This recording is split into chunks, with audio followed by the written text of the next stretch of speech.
Example number 1 है that is a parallel forces P P P act at A angular point of A right angle triangle.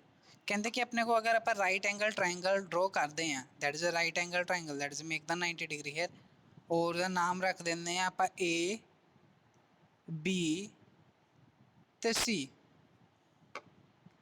कहते मैं right angle triangle ले ली है और मैं ਉਹਦਾ नाम रख दिता है A B एंड C और एंड द पैरेलल फोर्सेस। हम देखो वो कह रहा है कि जी पैरेलल फोर्सेस लग रही है, हम देखो पैरेलल फोर्सेस की है इस पॉइंट पे भी अपने को फोर्स लग रही है P और इस पॉइंट पे हम देखो आ दोनों फोर्सेस पैरेलल ने। देखो this is a forces are parallel they act on the P और द C पॉइंट पे भी पैरेलल फोर्स लग रही है दैट इज अपने को P पॉइंट। देखो तीनों फोर्सेस पैरेलल ने 1 2 3 3 are the parallel forces act at the angular point that is A is point that is A point B point and C point अपने को तीनों फोर्सेस लग रही हैं दे आर पैरेलल्स ते जिन्ना फोर्सेस केड़ियां फोर्सेस लग रही हैं that is P P P.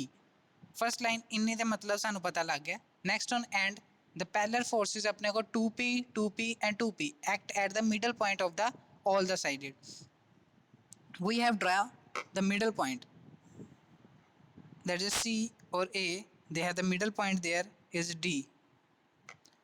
Similarly triangle this and this triangle और middle point AC दा middle point D हो गया, AB दा middle point E हो गया और BC दा middle point F हो गया। वो कह रहा है कि ਜਿਹੜੇ मिडल पॉइंट ने ਉਹਦੇ ਵਿੱਚ ਵੀ पैरेलल फोर्सेस लग रही हैं। पैरेलल फोर्सेस आ रही है that is a 2p force that is again parallel to the 2p force again parallel to the 2p force। देखो पहली लाइन का मतलब ए सीगा दूसरी लाइन का मतलब ए सीगा।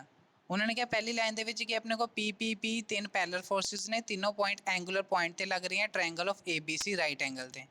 ਸੈਕਿੰਡ ਲਾਈਨ ਉਹ ਕਹਿ ਰਿਹਾ ਕਿ ਆਪਣੇ ਕੋ ਪੈरेलल फोर्सेस ਨੇ ਜਿਹੜੇ 2p 2p 2p ਜਿਹੜੇ ਮਿਡਲ ਪੁਆਇੰਟ ਤੇ ਲੱਗ ਰਹੇ हैं हर एक साइड ਤੇ। ਹੁਣ ਇਹ ਦੋਨੋਂ ਲਾਈਨਾਂ ਨੂੰ ਇਕੱਠੇ ਕਰਦੇ ਤੇ ਸਾਡੇ ਕੋ ਕੰਬਾਈਨਡ ਫਿਗਰ A ਵਾਲੀ ਬਣਦੀ ਹੈ। ठीक है if the side of the triangle including the right angle are 6 and 8 unit respectively। ਹੁਣ ਦੇਖੋ ਸਾਈਡ ਆਫ ਦਾ ਟ੍ਰਾਇੰਗਲ ਜਿਹਦੇ ਵਿੱਚ 90 ਡਿਗਰੀ ਹੁੰਦਾ ਹੈ। ਹੁਣ ਦੇਖੋ ਜਿਹ ਚੋਂ 90 ਡਿਗਰੀ ਹੁੰਦਾ ਮਤਲਬ ਮੰਨ ਲਓ ਕਿ ਆਹ ਵਾਲੀ 90 ਡਿਗਰੀ ਇਹਦੇ ਨਾਲ ਹੈ ਆਹ 90 ਡਿਗਰੀ बनता ਪਿਆ ਇਹਦੀ ਨਾਲ ਲੱਗਣ ਵਾਲੀਆਂ ਦੋਨੋਂ ਸਾਈਡਾਂ। ਹੁਣ ਨਾਲ ਲੱਗਣ ਵਾਲੀਆਂ ਦੋਨੋਂ ਸਾਈਡਾਂ ਇਹਦਾ ਮਤਲਬ ਕਿ ਉਹ CA ਕਹਿ ਰਿਹਾ ਹੈ 6 ਸੈਂਟੀਮੀਟਰ ਹੈ 6 ਹੈ 6 ਯੂਨਿਟਸ ਹੈ और जी BC कह रहा है BC वो कहता कि 8 यूनिट्स है BC वो 8 यूनिट कह रहा है तो C है अपने को 6 यूनिट कह रहा है। अगर अपने को C आप ओरिजिन ले लवा मान लो कि मैं C ओरिजिन ले लेना 0 0 कोऑर्डिनेट तो फिर अपने को A दे हो जाऊगा दैट इज 6 0 ये अपने को की होएगा 6 0 तो मिडल पॉइंट की होएगा 3 0 कोऑर्डिनेट्स आप फाइंड आउट कर सकते। सिमिलरली अपने को अगर 0 0 है तो ये कोऑर्डिनेट्स हो गए 0 8 तो मिडल पॉइंट होगा दैट इज F के कोऑर्डिनेट हो गए 0 4। ठीक है हुण 0 8 इधर है 0 6 इधर है तो ये कोऑर्डिनेट्स की हो गए सम कर देंगे x1 plus x1 divided by 2 that means कि 3 x y1 plus y1 divided by 2 that is 4 तो E के कोऑर्डिनेट्स हो गए 3 और 4। देखो जी सेम डायग्राम बन गया।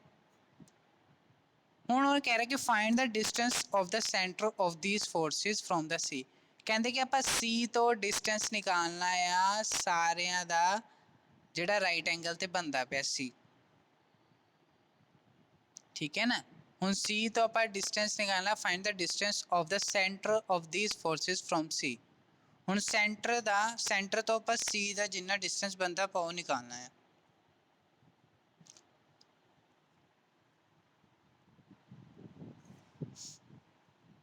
ਹੁਣ ਦੇਖੋ ਧਿਆਨ ਨਾਲ ਦੇਖਣਾ कहते कि सी ए उन्होंने कितना देता है 6 सेंटीमीटर 6 यूनिट्स और सी बी कितना देता दैट इज 8 यूनिट्स।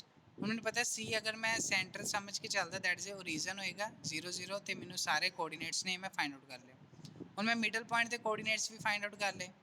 हूँ उन्होंने कहा कि centre of the parallel forces निकालना that is centre of the parallel forces. Centre of the parallel forces आप कितना निकालते दैट इज एक्स बार ते वाई बार। ਹੁਣ ਜਿਹਨੂੰ ਆਪਾਂ centre of the parallel forces ਹੈ ਦੈਟ ਇਜ਼ ਐਕਸ ਬਾਰ ਤੇ ਵਾਈ ਬਾਰ। ਹੁਣ ਐਕਸ ਬਾਰ ਤੇ ਵਾਈ ਬਾਰ ਆਪਾਂ ਫਾਈਂਡ ਆਊਟ ਕਰਨਾ ਤੇ ਐਕਸ ਬਾਰ ਫਾਈਂਡ ਆਊਟ ਕਰਨ ਦਾ ਫਾਰਮੂਲਾ ਹੈ ਉਹ ਦੇਖੋ ਇੱਥੇ ਆ ਜਾਓ। ਹੁਣ ਆਪਣੇ ਕੋ P ਫੋਰਸ ਹੈ ਤੇ ਪਰਪੈਂਡੀਕੂਲਰ ਡਿਸਟੈਂਸ 0 ਹੈ इतों शुरू करना सी तो, क्योंकि अबाउट सी ते है ना।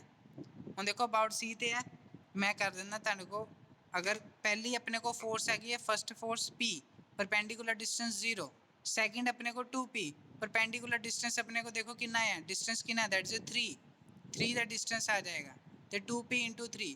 थर्ड फोर्स अपने को P, perpendicular distance that is 6, तो P इंटू 6 आ जाएगा। फोर्थ अपने को 2P, that is perpendicular distance that is अपने को 3, ठीक है जी, परपेंडिकुलर डिस्टेंस 3 हो जाएगा ना। फिर अपने को आगे दैट इज अपने को P फोर्स, परपेंडिकुलर डिस्टेंस अपने को कितना आएगा, P फोर्स से परपेंडिकुलर डिस्टेंस 0, क्योंकि x के कोऑर्डिनेट 0 है। देन अपने को 2P, perpendicular distance that is x के कोऑर्डिनेट फिर 0। ਹੁਣ ਇਹਦੇ ਵਿੱਚ ਸਾਰੇ ਦੇ x ਦੇ ਕੋਆਰਡੀਨੇਟ, मतलब कि P फोर्स x ਦਾ ਕੋਆਰਡੀਨੇਟ, 2P फोर्स x ਦਾ ਕੋਆਰਡੀਨੇਟ, P फोर्स x ਦਾ coordinate, 2P force into x ਦਾ coordinate, P force into x ਦਾ coordinates, 2P force into x ਦਾ ਕੋਆਰਡੀਨੇਟਸ, डिवाइडेड बाय सारी forces P plus 2P plus P plus 2P plus P plus 2P। Solve कराएंगे तो अपने को x बार का coordinate आ गया, दैट इज 2।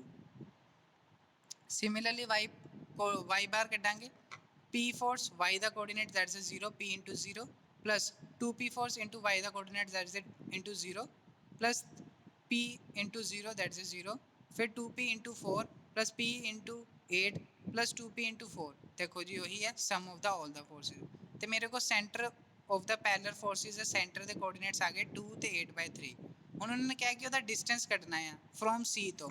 ਹੁਣ ਇਹ ਸੈਂਟਰ ਹੈ, ਸੈਂਟਰ ਦਾ C ਤੋਂ ਡਿਸਟੈਂਸ, ਤੇ ਮੈਨੂੰ ਪਤਾ ਹੈ ਕਿ ਡਿਸਟੈਂਸ ਫਾਰਮੂਲਾ ਕੀ ਹੁੰਦਾ ਹੈ, ਸੈਂਟਰ ਆਪਣੇ ਕੋ ਸੈਂਟਰ ਦੇ ਕੋਆਰਡੀਨੇਟਸ ਕੀ ਨੇ, ਸੈਂਟਰ ਦੇ ਕੋਆਰਡੀਨੇਟਸ ਆ ਗਏ, ਮਤਲਬ C ਦੇ ਕੋਆਰਡੀਨੇਟਸ ਕੀ ਨੇ 0 0। ਤੇ ਮੈਂ x1 x2 minus x1 that is x2 minus x1 that is 2 minus 0 the square plus y2 minus y1 ਤੇ 8/3 minus 0 ਦਾ ਹੋਲ ਸਕੁਅਰ। ਤਾਂ ਆਪਾਂ ਡਿਸਟੈਂਸ ਫਾਰਮੂਲਾ ਲਗਾ ਦਾਂਗੇ ਤੇ ਆਪਾਂ सोल्व कर लेंगे। दैट इज अपने को √100/9 दैट इज 10/3 यूनिट्स अपने को डिस्टेंस आएगा सेंटर तो C दा। नेक्स्ट क्वेश्चन है एग्जांपल नंबर सेकंड, सेम अपने को सिमिलर क्वेश्चन है। कहते 3 forces act at the corner, कहते कि कोई स्केयर है, ठीक है जी, स्केयर ते 4 फोर्सेस 3 फोर्सेस लग रही हैं, स्केयर ते 3 फोर्सेस लग रही हैं, ठीक है, स्केयर ते कॉर्नर ते, ठीक है जी। Each perpendicular to the plane of the square, कहते कि हर एक परपेंडिकुलर आ प्लेन ऑफ द स्केयर दी। कहते find the magnitude if the resultant is given force of the magnitude R acting at the fourth corner. कहते 3 ਤੇ force लग रही है, तो चौथे कॉर्नर ਤੇ अपने को रिजल्टेंट लगती पई है, तो ਉਹਦੀ ਆਪਾਂ मैग्नीट्यूड ਕੱਢਣੀ है, ठीक है जी। अपने को क्वेश्चन ये है, ਹੁਣ मैं लगा लिया अपने को स्केयर है ਜਿਹਦਾ ਲੈਂਥ ਹੈਗੀ a, ਇਹਦੀ डिस्टेंस अपने को आ भी ਲੈਂਥ a है, a भी ਲੈਂਥ a है, a भी ਲੈਂਥ a है, ਤੇ ਨਾਲ a भी ਲੈਂਥ a है।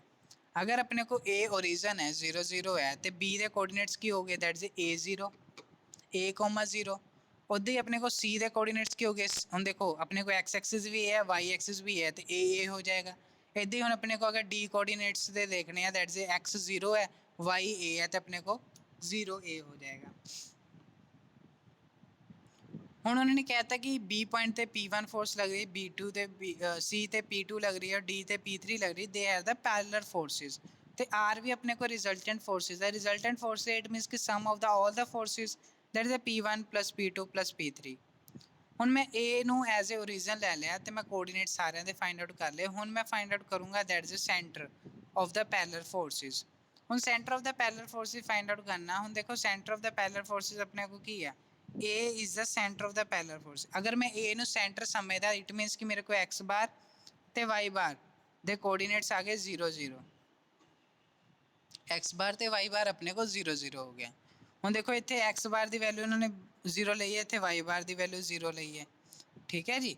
ਹੁਣ ਆਪਣੇ को ਆ ਜਾਓ x बार ਦੇ, ਹੁਣ r ਆਪਣੇ को ਧਿਆਨ ਨਾਲ ਦੇਖੋ। ਹੁਣ ਆਪਾਂ ਕਿਹੜੀਆਂ ਫੋਰਸਿਸ ਲੈਣੀਆਂ, ਦੇਖੋ ਰਿਜ਼ਲਟੈਂਟ ਆਪਣੇ को ਆਪਾਂ ਪਹਿਲੇ ਹੀ ਫਾਈਂਡ ਆਊਟ ਕਰਤਾ ਕਿ r P1 plus P2 plus P3 ਦੇ ਬਰਾਬਰ। पहली फोर्स है कि P1, ਹੁਣ P1 है तो x कोऑर्डिनेट्स की है a, P1 into a हो गया, P2 है तो x कोऑर्डिनेट्स की है a, तो P2 into a हो गया, प्लस P3 है तो x कोऑर्डिनेट की है 0, तो P3 into 0, तो sum divided by the sum of the forces. ਤੇ ਆਪਾਂ ਸੋਲਵ ਕੀਤਾ P1 + P2 that is equal to 0 ਦੇ ਬਰਾਬਰ ਹੋ ਗਿਆ। ਸਿਮਿਲਰਲੀ ਆਪਾਂ ਜਦੋਂ y ਵਾਲਾ ਕੀਤਾ P1 × y P1 × 0 + P2 × a + P3 × a ਤੇ ਆਪਣੇ ਕੋ P2 + P3 ਆਪਣੇ ਕੋ 0 ਆ ਗਿਆ। ਹੁਣ ਇਹਨਾਂ ਦੋਨਾਂ ਨੂੰ ਐਡ ਕਰ ਦਿੱਤਾ ਤੇ ਮੇਰੇ ਕੋਲ ਸੋਲੂਸ਼ਨ ਆਇਆ ਕਿ P1 + P2 + P3 + P2 that is equal to 0 ਹੈ ਤੇ P1 + P2 + P3 that is ਆਪਣੇ ਕੋ r ਹੈ ਤੇ ਮੈਂ r ਪੁੱਟ ਕਰ ਦਿੱਤਾ ਤਾਂ P2 ਦੀ ਵੈਲਿਊ ਆ ਗਈ ਦੈਟ ਇਜ਼ -r ਤੇ P1 ਦੀ ਵੈਲਿਊ ਆਪਣੇ ਕੋ r ਆ ਗਈ ਤੇ P3 ਦੀ ਵੈਲਿਊ ਵੀ ਆਪਣੇ ਕੋ r ਆ ਗਈ ਦੈਟ ਇਜ਼ ਆਪਣੇ ਕੋ ਮੈਗਨੀਟਿਊਡ ਆਪਾਂ ਫਾਈਂਡ ਆਊਟ ਕਰ ਲਈ that is a resultant the that is ਆਪਣੇ ਕੋ ਆ ਗਿਆ। This is a solution of the given example.